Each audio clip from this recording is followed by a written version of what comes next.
Hello, my name's Bev and I'm the author of the book Please Eat, A Mother's Struggle to Free Her Teenage Son from Anorexia, which describes our family's battle with the deadly eating disorder, anorexia nervosa, which my teenage son Ben developed back in 2009 when he was just 15 years old. This post is from Saturday the 5th of February 2011, when my blog was still in its early stages and my son Ben's recovery from anorexia was also still in the early stages. At this point, we were desperately trying to help him to put on weight because, as I've said before, around the beginning of 2011, his weight was at the lowest ever level, and that was despite having been in treatment with CAMS for 11 months by the end of 2010. So February 2011 marked the 12-month mark when he'd been under the care of CAMS for 1 year. And unfortunately, he was still losing weight, and this particular post on the 5th of February 2011 is called Surprise Weight Loss. Yesterday we had our weekly CAMS weigh-in session and everyone was stunned to find Ben had lost over 1 kilo in the past 7 days. So the decision was made to add an extra 100 calories a day to his intake with immediate effect. In the past, such a decision would have freaked him out big style, but yesterday he accepted the need for extra nutrition without batting an eyelid, together with the psychiatrist's explanation that it could be due to his metabolism speeding up. Now his body is successfully healing itself from within. Okay, we all know you can't take a week's weight gain or loss in isolation, but we've been carefully monitoring Ben's weight for the last few weeks to check if his current calorie intake is sufficient.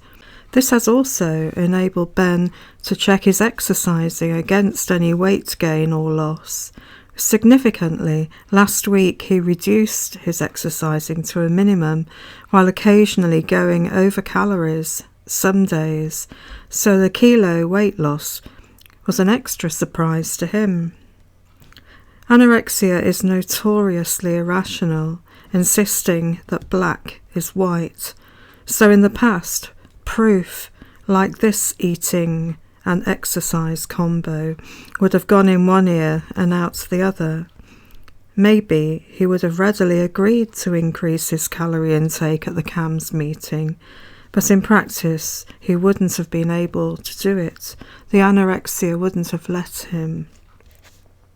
Now, several months after Ben turned a corner, which was back in October 2010, his reaction is completely different, and I hope the extra calories will now become the norm.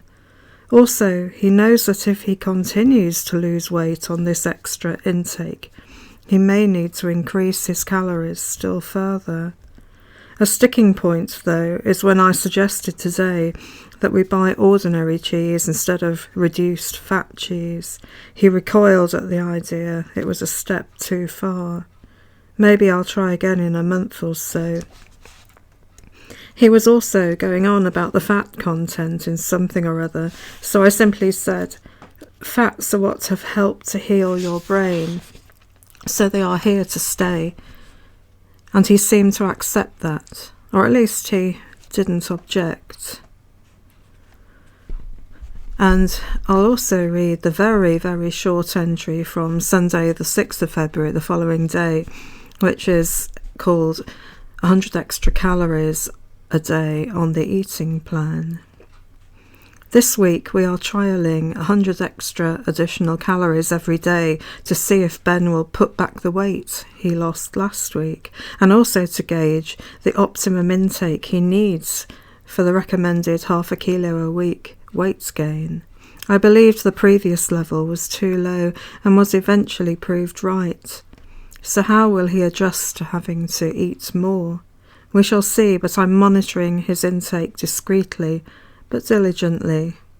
For example, today I found he'd omitted to include the extra 100. I'm hoping it was just an error and not deliberate.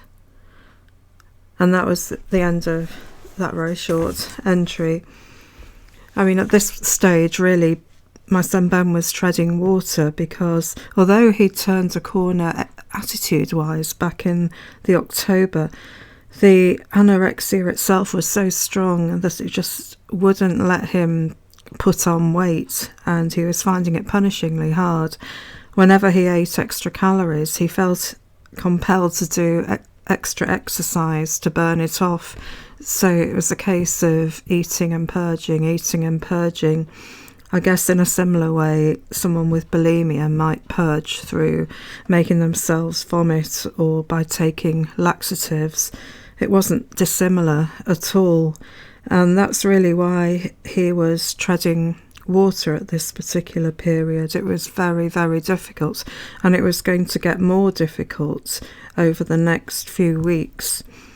So anyway, thank you for listening to this particular blog, and in the next blog post we plough on through February 2011 towards a watershed moment that was going to occur around Easter. So please keep listening, because if you're going through this terrible illness as a parent of a young person with an eating disorder, it might be helpful.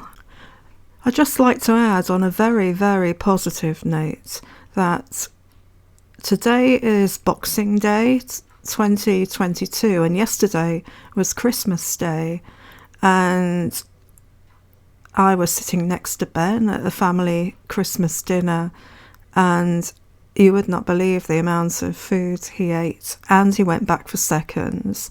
And the same when it came to the Christmas pudding, he had 2 helpings.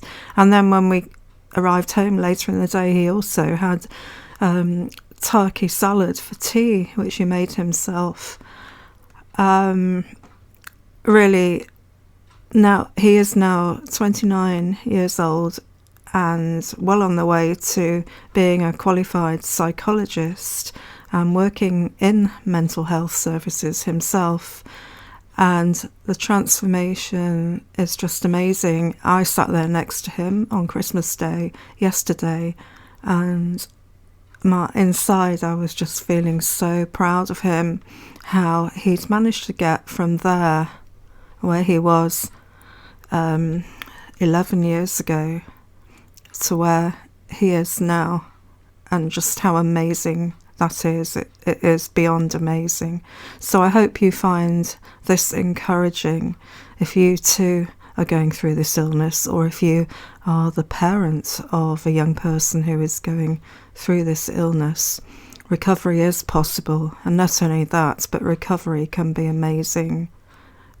So anyway, yeah, that's the end of that blog post, and I look forward to reading the next blog post to you in the next video. You'll find a link below to my blog, and you'll also find a link to my website where you can download free PDFs of my blog, and also a link to Amazon where you can buy a copy of my book.